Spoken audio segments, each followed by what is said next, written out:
On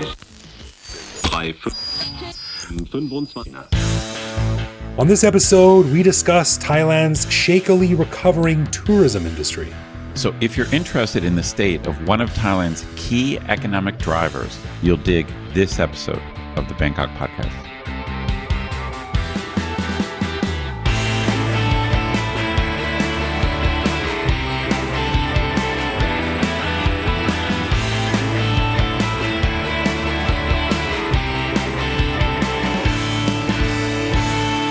Sawadee krap, and welcome to the Bangkok Podcast. My name is Greg Jorgensen, a Canadian who came to Bangkok in 2001, met a girl, fell in love, and decided never to go back.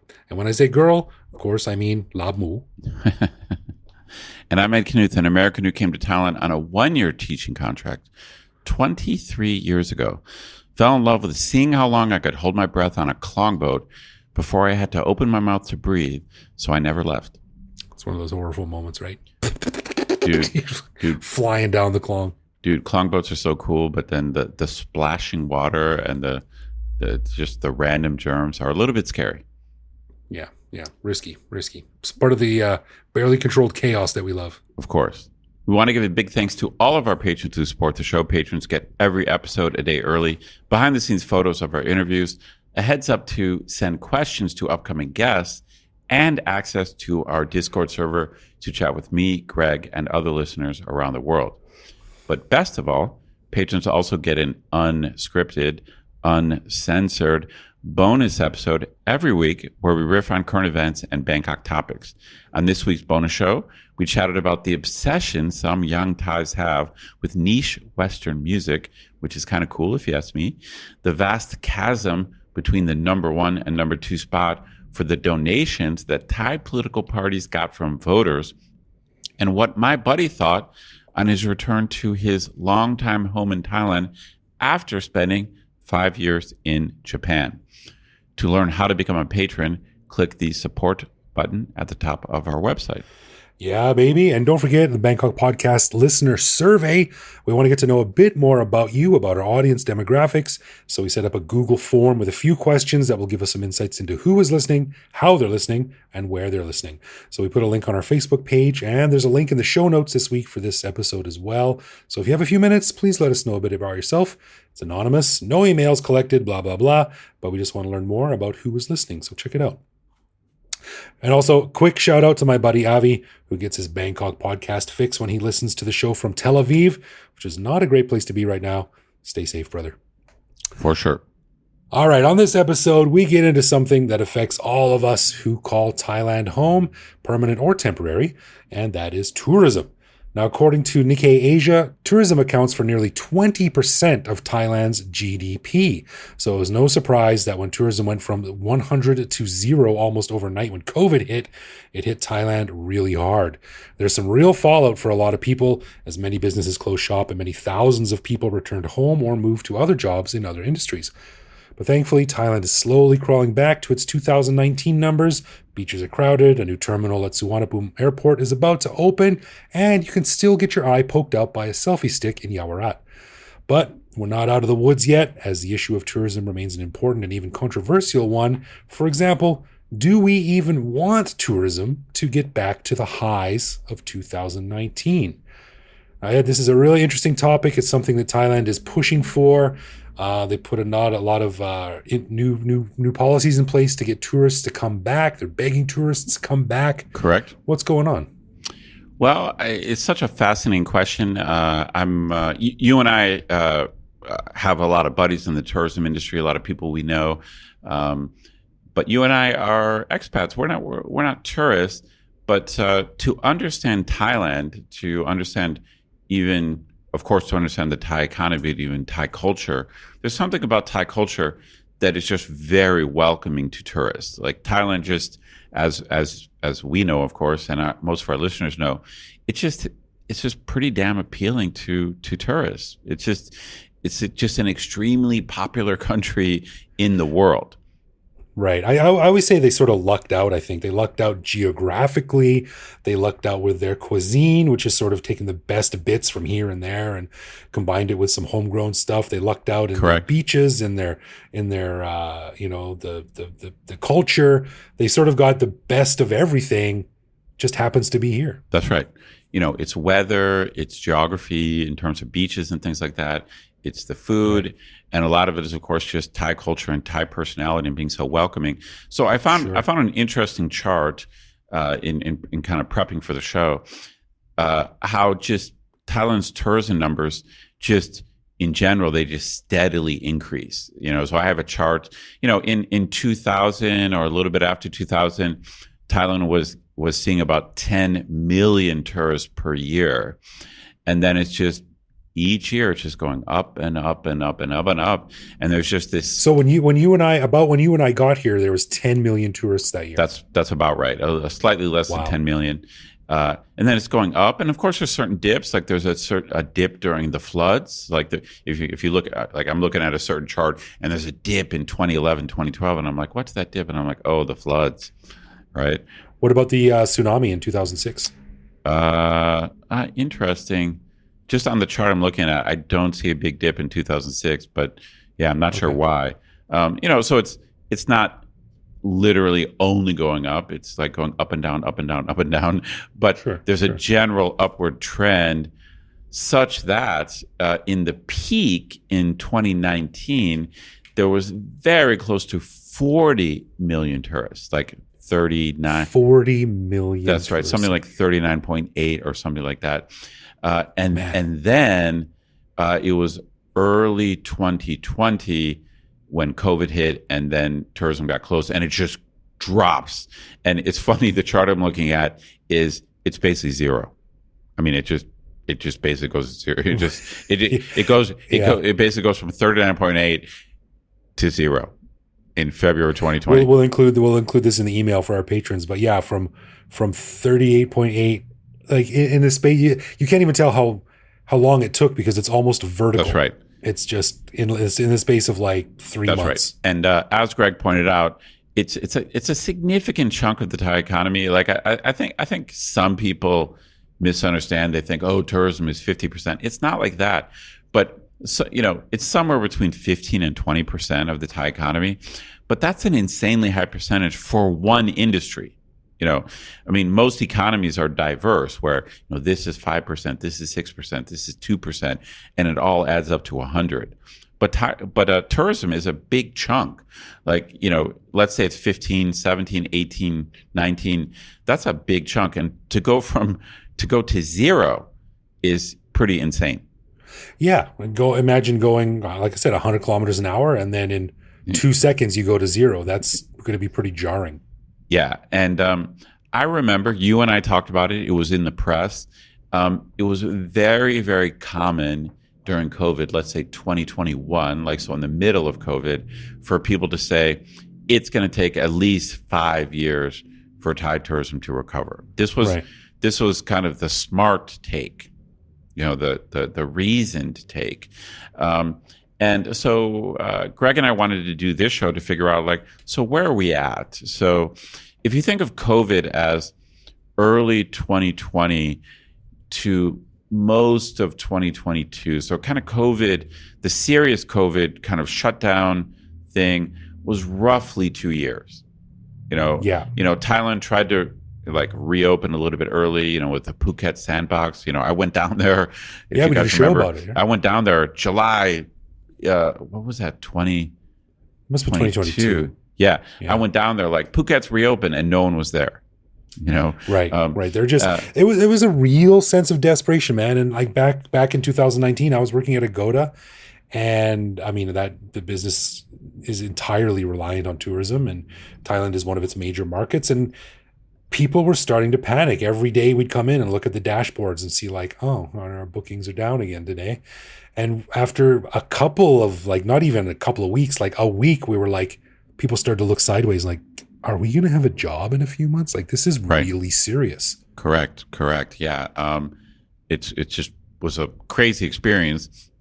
But the question then became, once the crash was clear, the question then becomes, oh my God, like how long is it going to take to climb out of this hole?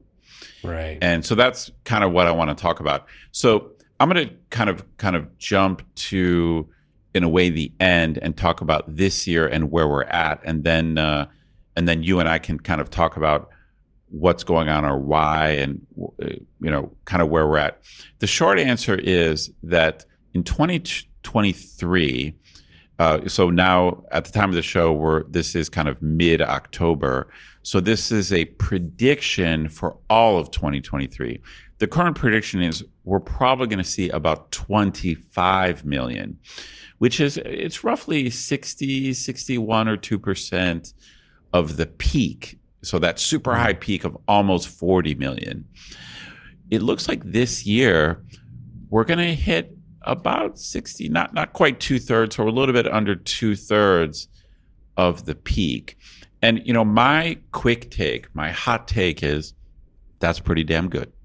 It's been a couple of years since the worst of it was over. Not really, not even, it's less than 2 years since the worst of it's over. Less than 2 years. And okay. I think this idea, I don't know, man, I don't know, what's your opinion?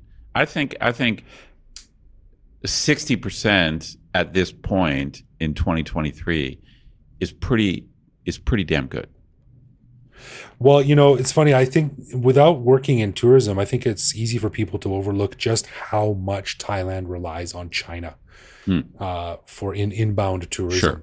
And so much so that I think, the Chinese economy right now is not recovering as strongly as they hoped it would either. People are not doing sort of like they don't have the pent up demand for traveling outside of the country that people would hope they would. So there's some issues there, and people were like, Thailand was ready. Thailand was like, all right, we're ready for China to come back in. Here we go. And hardly anyone came. And I think one of the funny things too was that there was a movie that came out in China. I'm not sure what it was called, but it was a very, very popular movie. That's right. Yeah. And it took place in an unnamed Southeast Asian country where some Chinese person went on a tour and they got kidnapped and taken across a border to another country to be forced to work in a scam call center. Oh, wow. And it like really, like it pissed off the authorities in Thailand and Burma, who rely on Chinese tourism a lot. So I think that plus geopolitical conflicts, which are just up all crazy now. So I think Thailand sort of opened the gate and was like, all right, Chinese tourists, and no one came. So they also recently implemented, I think they gave Chinese tourists a visa waiver, so they didn't have to wait in line for visas or something. And it's basically worked. I was just looking at the data. So that visa waiver program, it basically worked, and they kind of reinvigorated Chinese tourism. Maybe not as much as they wanted to, but it definitely had a bump. But still, no other country got that. I mean, maybe one or two other small countries got it, but yeah, there were a couple. Yeah, there were a couple other countries, but I don't know. But they're rolling out the red carpet. Yeah, true. But I don't know, man. I think 60%, 60 to 65% at this point is pretty damn good. I mean, okay, I don't know if we're going to get back to 40 million by next year. But just like you and I were looking at this graph talking about the crash, the recovery is like almost vertical. It's just it's pretty amazing. So it's not some kind of gradual recovery where people were slowly rediscovering Thailand, and it's not like that. It's like people were waiting at the door. People are clamoring at the gate, and Thailand reopened, and it's just like bam. So it's almost like it's immediately back to 50%. Just it's almost immediately. Was it a Black Tuesday sale at Walmart or something? That's right. Oh my God! I need my TV. Those videos. That's funny. It's a good metaphor, but it's like those videos of what do Americans call it? Black Friday, isn't it, or something? Yeah, it's Black Friday. It's like the weekend after Thanksgiving. But those videos of people waiting outside Walmart or waiting outside. But I really feel that's what it's been. I think it just immediately came to 50%, and now this year's going to be 60%. So 2024, it's unlikely it's going to be 100%, but I think that it's kind of my feeling right now is that there's going to be we're going to be back to where we were pre-COVID in less than 3 years. And I think everyone thought it was going to take 5 years or more. So I don't know. I think the recovery is strong. Like, it's just my general take. It seems. Yeah, I was a bit more skeptical than you when we talked about this on earlier shows, but I think I'm coming around to the Ed the Truth way of thinking. I think you're right. I think by the end of 2024, it's probably going to be back up to 40 or above. I think so, especially with the new terminal at Suvarnabhumi Airport opening. Yep. I think at the end of this year. Yep. And now they're going to be ready. To reference back when you mentioned that there were a lot of other geopolitical factors, I got to talk about this because I found this crazy article. You and I have talked about this before. There's been a big increase in Russian tourism. So part of the reason for the recovery, and maybe this is one of the main reasons why the recovery is ahead of schedule, is essentially Russians, and I'm sure some Ukrainians as well, who are basically fleeing the war in Russia and Ukraine. It's you and I have talked about it before on the podcast. In both Pattaya and Phuket, and I'm sure in Bangkok, there's been a big increase in the number of tourists from Russia and I'm sure Ukraine. And I think totally, we have patrons from both Russia and Ukraine, and that's right. Them and they're all lovely. That's right. And so I think that has boosted these numbers to some extent. But check this out. So I found this article talking about the real estate market in Phuket. So I'm going to. So I don't need to quote the source exactly, but I'm going to read from this article. The source said that for the rental market, villas that once went for less than $9,000 per month now go for more than $28,000 per month. In quotes, rental is totally chaotic right now. Villas worth 300,000 baht per month. Some of them now are 1 billion baht per month, but people still take it. Wow. Not many people want to permanently leave Russia. They just want to make sure they don't have to go back to the war. When things get back to normal, they'll most likely go back.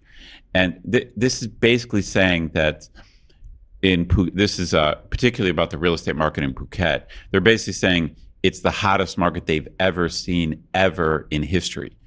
In other words, there's a lot of Russians in Phuket who are they're paying insane amounts of money to like live in Phuket, wow. My reaction to this, I have a couple different reactions. One reaction is just, wow, I wish I owned some condos in Phuket. I could rent to some Russians right now. Like I could make some bank. That's one of my reactions.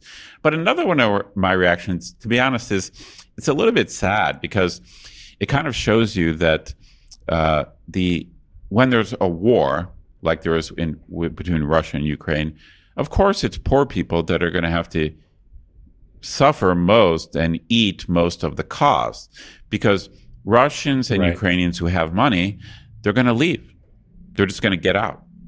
So if you happen to be well-to-do or have a good career or have money in the bank, and either Russia or Ukraine is about to draft you, you're just like, hey, I'll just go to Phuket.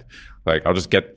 No doubt. GTFO, as they say. I think the Russians and Ukrainians showing up in Pattaya and Phuket, they're not average. I think Russians, or they're certainly not working class or poor people, because they can't get out and they can't afford the rent that you would have to pay now. So it's the market is so hot, and I don't think without that war. So I don't know how much of a difference. I guess we'd have to dig deeper in the data, but I wonder how much of the tourism recovery is due. It's almost like it's a bad thing. It's like basically the Thai tourism industry is benefiting from the war in Russia and Ukraine.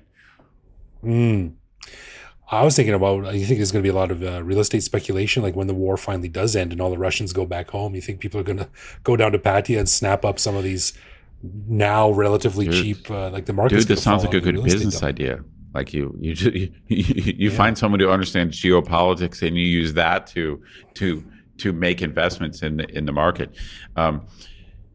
Well, that ain't me. Well, anyway, it just shows you how complex the tourism industry is and how many variables actually affect tourism.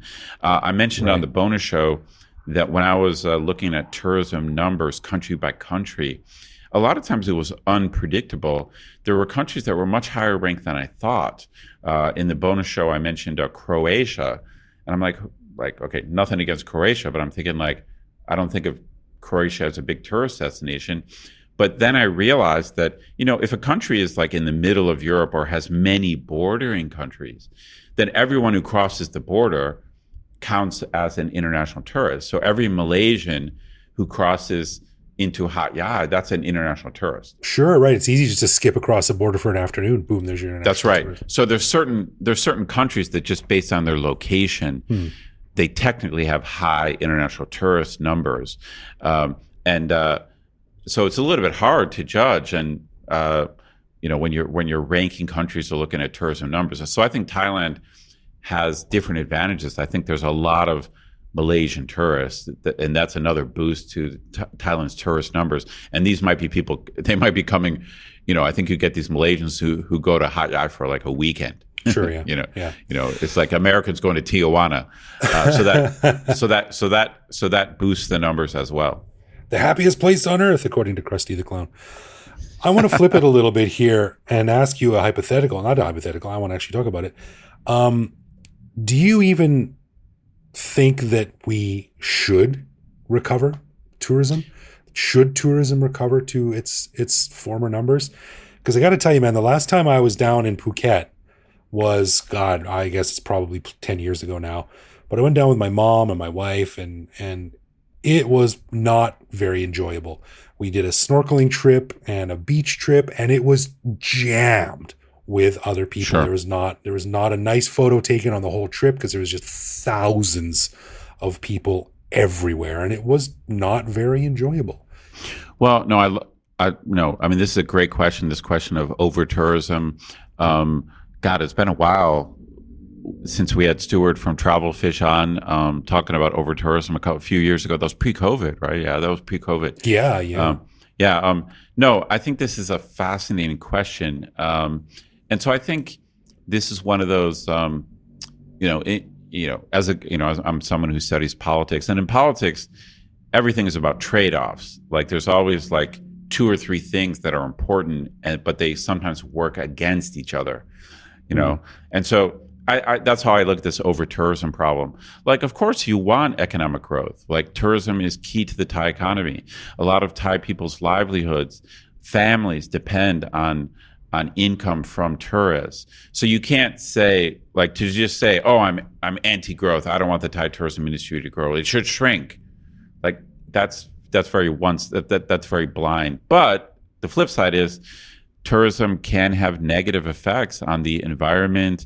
And actually, in your case, you're just saying the more tourists there are, it reduces the quality of the tourist experience. Totally. Totally. So you're kind of working against yourself, and that's in the long run, that's going to hurt Thailand's reputation and things like that. So I do think it's a difficult problem. I've actually never worked really directly with the Thai Tourism Authority. I think you have maybe done some projects with them or done a few things with them, but man, yeah, not a fan. I don't think it's an easy job because you definitely want you want growth, but you don't want growth at all costs. That's just stupid. Right. That's just stupid. There's a big difference between tourism growth at all costs and tourism growth intelligently. Yeah. And I've often said that in Thailand, a lot of the organizations and businesses, they'd rather make 500 baht once than 200 baht 10 times. Right. That's not smart. So, I can do math. Okay. I don't think that adds up. That is not smart. That's right. And, we all remember when Maya Bay was closed down for a few months because the tourism had just completely destroyed the environment of one of Thailand's top environmental draws. So there is those people out there who are saying, look, this is not sustainable. It's not good in the long run. Sure. And I was doing some research for this, and I read this article that came out just last month, actually. And it said, it's official, we've found the world's most overcrowded tourist destination. So let me just read the opening of this story. It says, Bali has placed numerous bans on tourist activity. Venice is introducing a tourist tax. The Acropolis will soon have caps on visitor numbers, and locals in Austria took to protesting about the excessive numbers of visitors in their town. Apparently, Edinburgh Castle is the most overcrowded tourist attraction in the UK, and Bath is the most overcrowded city. So what this survey did was it compared all these tourist destinations around the world and compared the number of tourists it gets per year with the local population to find out which one was the most crowded. Oh, I see. And I'm going to read you the top three. Here we go. The number 3, Krabi, Thailand. Oh, really? Interesting. And they listed with the tourists per inhabitant, 72.2. Number 2, Pattaya. Oh my God. 98.7. Oh shit. Wow. Yeah. Number 1, Phuket.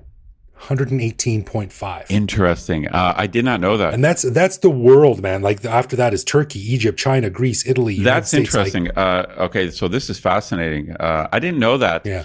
I think if you factor in Thailand's whole population of 66, 67 million, I don't think Thailand ranks super high in number of tourists because there's so many small. You have Singapore that's tiny, and so. But this is. Your list is in a way more pertinent because it's tourists versus the local people, the people in the immediate vicinity. And Thailand's big. There's not a lot of tourists going to Surin or Mukdahan. Correct. No, I think this is a great point. And I mean, I hope the Thai Tourism Authority is thinking about this stuff. Like, obviously they're highly motivated to rebound and they want to recover, but it can't be recovered at all costs. I mean, it'll just screw up the environment, and then it'll just make Thailand like a less pleasurable place to come to. So I hope they're being smart about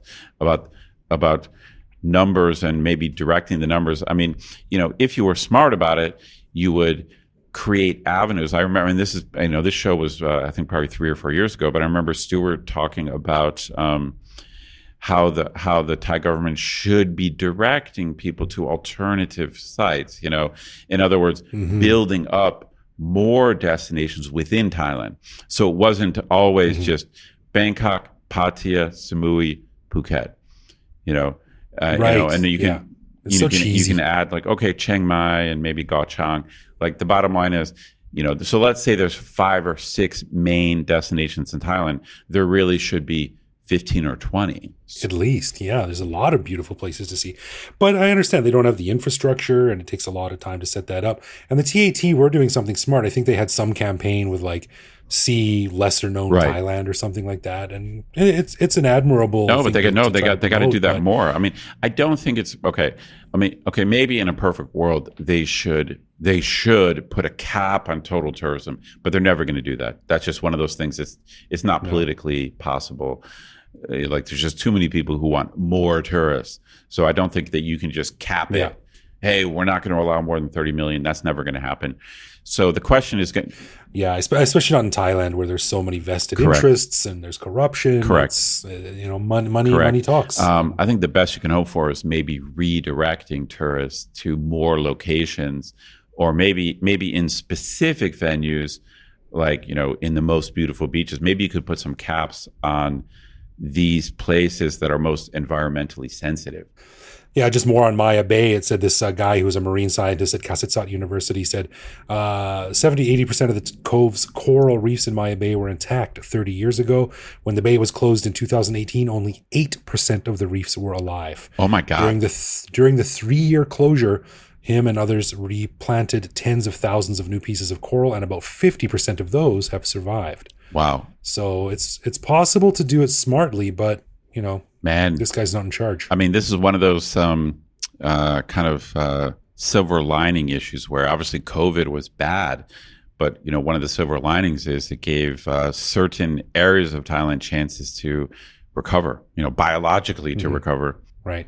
Have you ever had any really bad tourism experiences in Thailand for just overcrowding or general shitty bad organization? I would say not really bad, but of course I'm not a big fan of very crowded places. When I go to Phuket, I don't stay on Patong.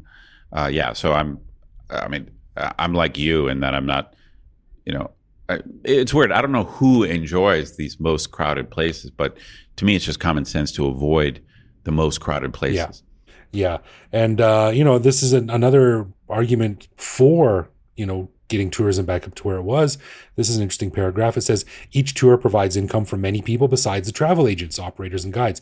There are the minivan drivers who pick you up from your hotel and take you to the pier, the boat crews, the people who rent out snorkels, flippers, towels, and deck chairs, the restaurants and all their staff, the old ladies selling coconut ice cream and sticky rice, the hawkers offering bags of chilled pineapple, the local store with its stocks of sun hats and sunblock, the boatmen who take you around the lagoons, of course, and the freelance photographers who follow you around the islands. So, there's a massive economic hit to consider here too. So yeah, I think you this is the problem. You have to focus on increasing growth. You have to do that, but at the same time, you have to be aware of these potential downsides. And I think you have to try to direct tourists to more places. I just hope the TAT is doing that. I don't know if they are, but I hope they are. Yeah, I hope so too. I'm all for getting them out into the boonies, as to say. I mean, the lesser explored areas. There's some beautiful temples and nature and stuff. Absolutely. So yeah. Yeah. So in short, I think the recovery is good and ahead of schedule. I mean, it might be ahead of schedule because of some unfortunate geopolitical events, but I do think it's ahead of schedule. But I'm with you that total numbers should not be the sole focus. I think we can agree on that. I think total numbers is fine, but base that on a number of different metrics, input from professionals, input from environmentalists, from the locals on the island who are getting pushed out or affected. We see it with Airbnbs, the proliferation of Airbnbs all over the place. Like, I'm pretty anti Airbnb. It's just sort of like decimated some of the local economies in places. Right. So you need to talk to the locals and get a whole wide variety of input from all the people involved. But I don't think there's anything wrong with pushing for a lot of growth, but just do it in a smart way. Agreed. Easier said than done. It's just it's funny. Obviously on the podcast, you and I get in a way, it's kind of a privilege. We get to talk about many different issues, and it's just what you find out is just that every new issue you talk about is more complicated than you would have thought. Tourism is a pretty complicated issue, as you and I have discovered, even though it's not our thing. I think we can agree. The more we talk about tourism, the more we can say, "Wow, I don't know anything." Time to get Stuart from Travelfish back on to talk about it. So maybe we can call him up. Heck yeah, we need him for sure. All right, let's do something called Love, Loathe, or Live With, where one of us picks a particular aspect of living in Bangkok, which we then discuss to decide if it's something we love about living here, loathe about living here, or have come to accept as something that we just have to learn to live with no matter how we feel about it. And this weekend, it's all up to me. So you and I were talking before the show, and you mentioned that you haven't been to a temple for a long time, which leads me to believe you probably also haven't been to a Buddhist ceremony for a long time, although I'm not sure. Yeah, maybe some minor ones. All right. I don't know what you mean by Buddhist ceremony, but I'll let you go ahead. Well, that's the thing, and this doesn't apply to every ceremony, but I'm sure you've been in a situation where you have been asked or expected to put your hands in a Y for an extended period of time. Sure. 10 minutes while someone recites a prayer or gets married or something like that. How do you react to this? It's a good question. I think it is kind of a recurring expat experience where you want to check out, local culture. You want to learn more about Buddhism, or, your office is going to have a blessing ceremony. So you're like, sure, I'll check it out. Yeah. It's funny. Okay. So the actual, the whying part, the holding your hands together and, in this kind of position of prayer, I think I can handle that. So I think I'm at least to live with if I focus on specifically what you asked. It is even just holding your hands up like that in a Y position for like 10 minutes. It's like a little bit harder than you would think it would be. You know what I mean? A little bit, dude. That's what I was saying. It's really hard. I am not a fan of that, and I'm just lucky that I have kind of a big belly. I can sort of rest my elbows on my. Oh, that's funny. That's funny. I'm kind of a live with, but I mean, I'm sure you've been there where you walk into one of these ceremonies and everyone's sitting on the floor, and so you're like, sure, I'll do that, and then you sit on your feet, so you're not just holding your hands up, you're actually like sitting on your feet, and man, after about 2 minutes, that is not an easy thing to do. No, man. And like I said, like if you haven't tried it, listeners, put your hands up in front of your face in a Y and just hold your hands there for 10 minutes. It gets real hard. It's like you pick up a 1 kilogram weight. You're like, oh, that's nothing. But then hold it Right. with your bicep curled for a long time. It starts to get heavy. Agreed. No, this is a good question. I mean, if you asked about, sitting down, so what I end up having to do is like, you kind of move your feet to the side. You can't put your feet in front of you, and like you can't do that. But you can kind of no. It's much easier to sit on your butt than it is to sit on your feet. So if you were asking about sitting on your feet, I would say loathe for sure. But Okay. The Ying, I can handle it, but I agree with you that it's harder than it seems. So Yeah. I'm gonna go live with. I'm a love from a cultural perspective. I think it's a beautiful, cool, respectful thing to do.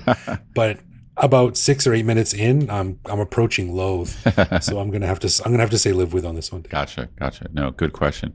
But I think this is a classic expat experience where you're like, oh, this looks like a cool ceremony. I really want to participate.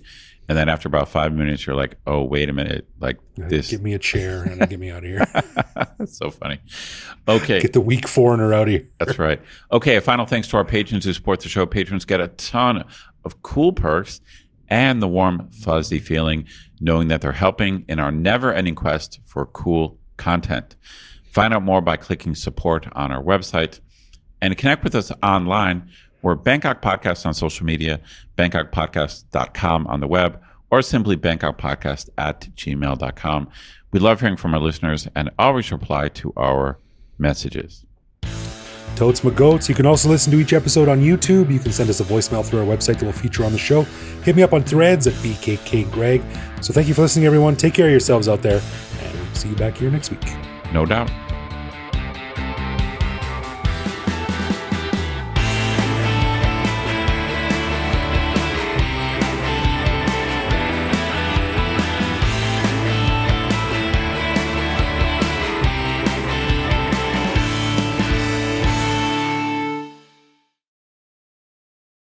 Tourism accounts for nearly tourism account